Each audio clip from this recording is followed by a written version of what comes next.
商福與你飛越職場，同你飛越各行各業，同你一齊揾出72行嘅狀元，探索佢哋背後嘅故事。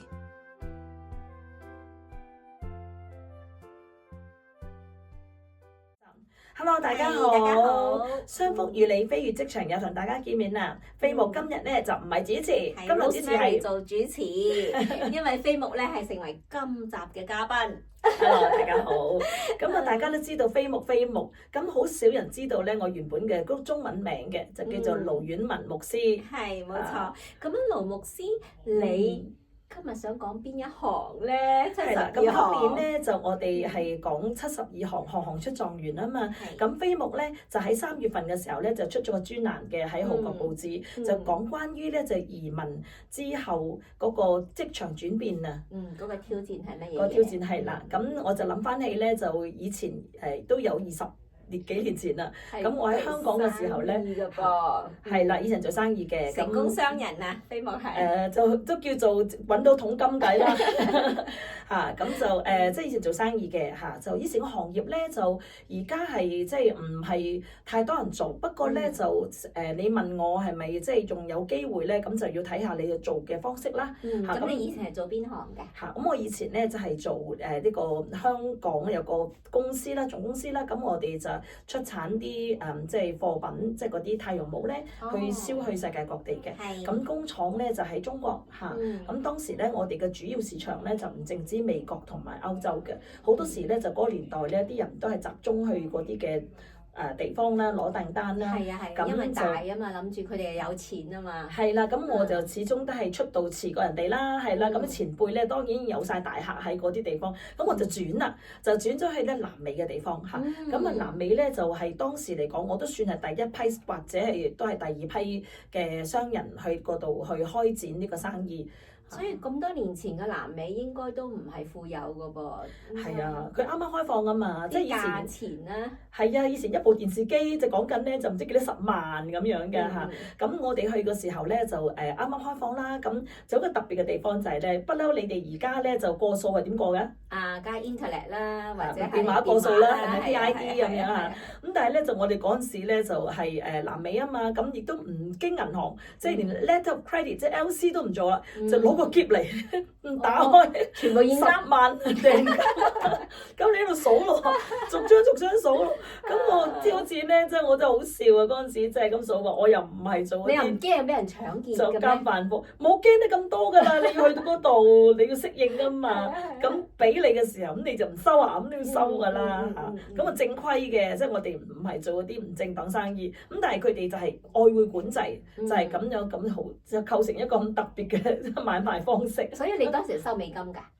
收美金㗎，係啊，收美金㗎，係。所以南美當時係唔係用美金嘅定係？用美金，我哋都唔收佢本地紙嘅，因為呢個上落個落差太大啦，係啦，佢天天可能都係新價，咁我哋以美金為主咁咯。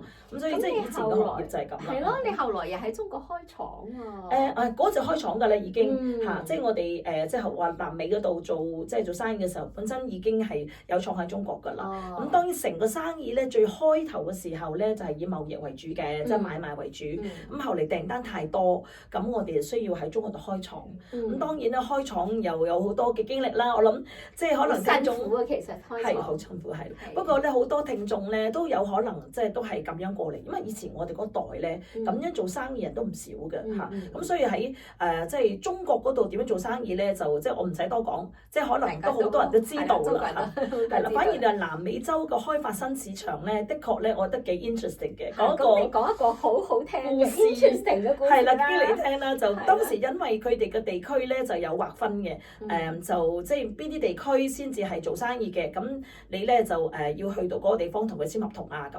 咁我就當時約咗個客喺嗰度就準備簽合同啦。咁我嘅即係帶隊去嗰個地方度擺展覽嘅即係公司咧就叫做 Hong Kong 即係 HKTDC 即係 Hong Kong Trading Development Council。係咪屬於政府嘅？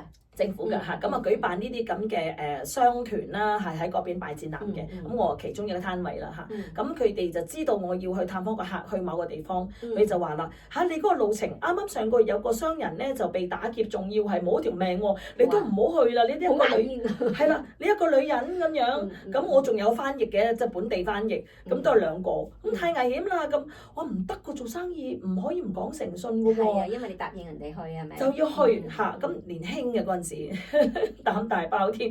咁好啦，咁佢就話你要請個保鏢去，好，我就請2個保鏢去，好平嘅啫，嗰陣時唔係好貴。咁咧佢哋啲人咧就攞住個長槍咁樣咧坐咗我喺後邊。咁當時我得20幾歲，咁嗰啲嘅保鏢咧都係好後生嘅啫嘛。咁咧就講笑啦。咁我仲話：喂，你揸槍，你走火，你向出邊，你唔好向住我。咁啊，大家後嚟仲做咗好朋友添啊嚇，咁好笑咯！我覺得呢個經歷咧係如果唔係踏出呢一步咧，係經歷唔到即係呢個咁大嘅挑戰。所以你當時咧都覺得自己，而家諗翻轉頭，覺得自己當時好犀利係嘛？好大膽啦！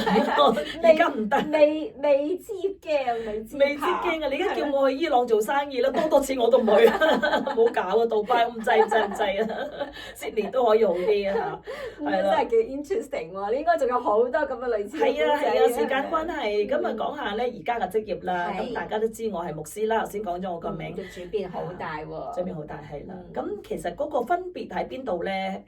就你可以話好多我以前嘅一啲嘅技能啊或者知識咧，而家都係有用嘅。不過咧就最大嘅分別咧就係以前咧就呼風喚雨啦。係啊。咁就好似啱啱你話我要去啊，咁樣個政府都唔可以阻止你去，香港政府都要派個保鏢啫，最多係你都可以實行。咁就喺即係呢度咧，就作為一個牧師咧，咁你有好多嘅即係有啲嘅限制啦。雖然你話我已經算好噶啦，即係個堂會咁，我係主任牧師，又係自己去開設嘅堂會，咁已經好多自由度。咁但係你都要有個團隊同埋弟兄姊妹嘅共識，先能夠可以定下呢個政策嘅。咁所以都係唔容易嘅。即係唔可能話自己話點就點啊，唔係好似做生意咁容易係嘛？咁所以就即係已經係有個權力上邊咧係有個落晒，要學識謙卑啦。咁但係我覺得最難嘅地方咧就係以前做生意咧就好多嘢有規有矩嘅，因為你做會計，咁你都係即係你識得點樣做計啱條數，係啦，做啱規矩，入翻啲啱嘅 paper，咁簽翻啱嘅名，咁就得㗎啦嘛。但係牧會係另一個深淵。嚇，因為最主要我感覺個落差最大就係你從一個老細變到一個，雖然你係主任牧師啫，但係因為你冇俾人工人㗎嘛，係咪啊？即係所以咧，你變咗你俾人工，你要聽我話啊嘛。咁你唔俾人工，人哋係 respect 你，即係尊重你。如果佢覺得你唔啱，可能會同你拗咯。嗱，呢個咧就其中一個難嘅地方咧，就你公司就有分 hierarchy 啊嘛，即係就算你係咪老闆都好，你係上司，咁下屬梗係要聽你講啦，係咪？即係大家公眾分得好清楚嘅，尤其是即係我嗰年代係流水線式咁樣嘅工種啦，咁你每一個部門有自己部門嘅即係嘅規矩同埋佢限制啊個責任啊，係咪？咁但係做牧者咧就唔同啦，咁唔同即係就係最大嘅分別咧就係你好冇乜界線啊！即係好多嘢你都要兼顧啊，去傾啊。咁一件事發生嘅時候咧，咁你就唔能夠係即係攞本聖經出嚟咁樣就督住你話個頂先得。嗱，你咁樣睇到呢個聖經係教你唔可以咁做㗎咁樣啊。咁當然啦，我哋牧者有個責任係去教導，係嘅，唔係唔教聖經嘅時候咪教咯，係講道嘅時候教咯。你捉住弟兄姊妹嚟咁樣講佢咧，就會心傷㗎嘛，就唔可以用咁嘅方式。即係縱然你好啱嚇，佢係要學習，你都要需要一啲技巧。點樣去幫佢明白嚇？好重要咧，就係變咗係處理一件事，就變你要處理人際關係，好重要。係啦，人際關係嗱，喺商界人際關係又容易啲嘅喎，大家互利互惠。但喺教會度係唔係講呢樣嘢？係講愛心㗎嘛。咁你個個都有愛心，你一間教會係咪？即係你裝修，你個地氈紅色就綠色。咁話紅色嗰個咧就佢又話我從神而嚟啊，紅色咧先至尊重咁樣嚇。咁啊藍色嗰個咧就話藍色咧就乾淨企理。咁我哋都要為咗愛人而設㗎，即係要睇下啲乾淨啦。紅色咧太鮮豔太刺眼啦，唔唔得安靜。咁可能最終咧就教會決定啦，我要做地板，因為咧就係方便清潔，同埋一啲活動跳舞可以做。咁可能從中會有啲人唔開心。咁你一定㗎啦，即係你冇一本書可以學到咧點樣令到呢種牧會方式咧係符合每一個人嘅要求，或者每一個人滿意。意願啊，係啊，佢個想法。一定係有唔滿意嘅啦，你一個係支持你，一個唔支持你，一定㗎啦。咁你嗰個即係我講個深淵咧，就喺呢個位啦，因為你冇一個好特定嘅方法或者係你要聽我講，或者係你要聽你係啦，冇因為冇上司下屬嘅關係，冇一個 absolute 嘅嘢。咁唯一嘅高舉咧係聖經咯嚇。咁你教聖經嘅時候，你亦都要兼顧，即係要體會到當事人可能係未有咁熟齡啊，佢未明白，咁就要循循善誘。咁所以好多嘢裏邊咧就好多限制嘅。所以個挑戰都幾大㗎喎。係啊，特別你話即係加埋啦，即係你話女性做牧師喺澳洲咧都唔係咁容易。咁所以我喺我經歷裏邊咧，我就冇遇到嘅，即係我一畢業出嚟咁啊，有教會邀請我啊，咁我就算轉過下，我又唔係轉咁多間啦嚇，咁我都係轉過一次啫。咁就都係每一次都係教會嚟邀請我嘅。咁所以我對我嚟講咧，已經冇你嘅天花板嗰個限制。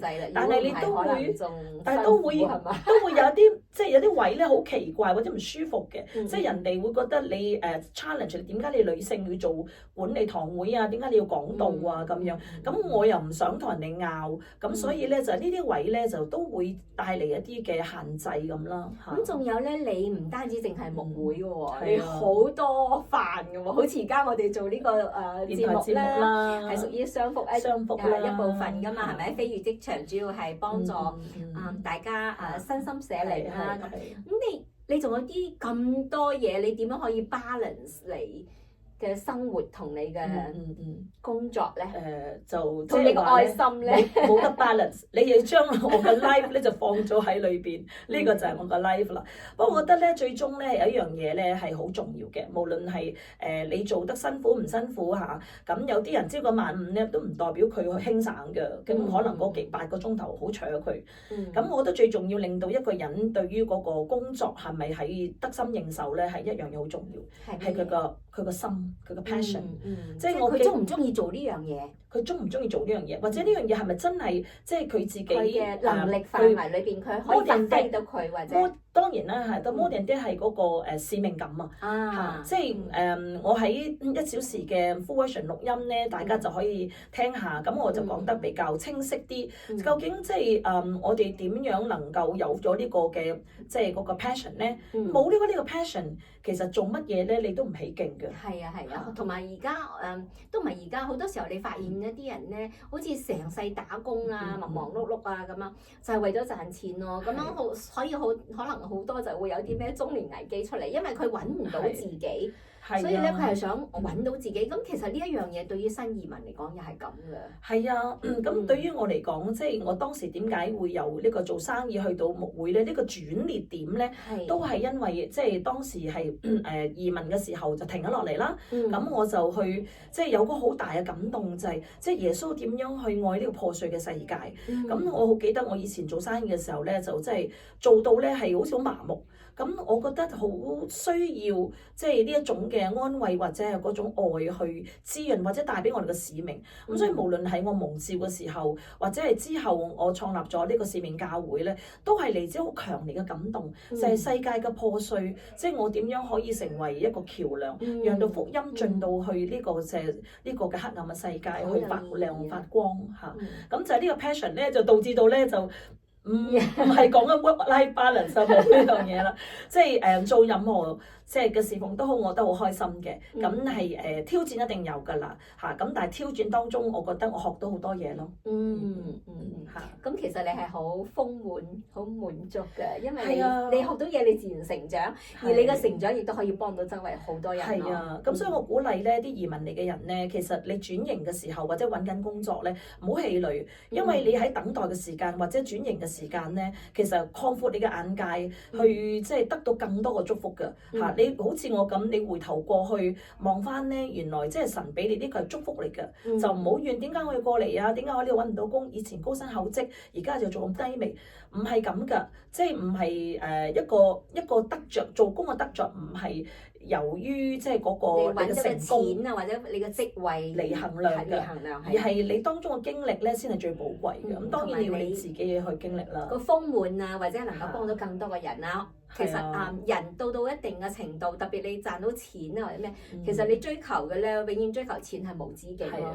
但係你能夠幫到身邊更多嘅人啊，或者好似飛牧而家咁樣嗬，仲要鼓勵到我哋而家可以睇到呢個 video 嘅。係啊，咁希望咧我哋嘅節目咧可以鼓勵到你啦。咁歡迎收聽收睇我哋嘅飛越職場呢個節目。咁係由商福職場鹽光使團贊助播出嘅。咁記得收聽收睇我哋啦。咁如果對於即係我哋嘅內容或者我哋活動有即係有想詢問嘅，打電話俾飛牧0430095586，喺度順帶推介5月23號晚喺鳳台，咁我哋咧就有個餐會，就邀請到蔡志輝先生同埋何嘉敏女士去做我哋講員，佢就會同你講下，即係佢作為一個傑青嘅得獎者，咁商業上又咁成功啦，點樣能夠可以得着呢個福氣咧？嚇，唔好錯過啦！俾電話俾飛牧去買飛啦，0430095586，見到好多新朋友喎。係啦，希望見到你。咁我哋節目就喺度先，好，拜拜。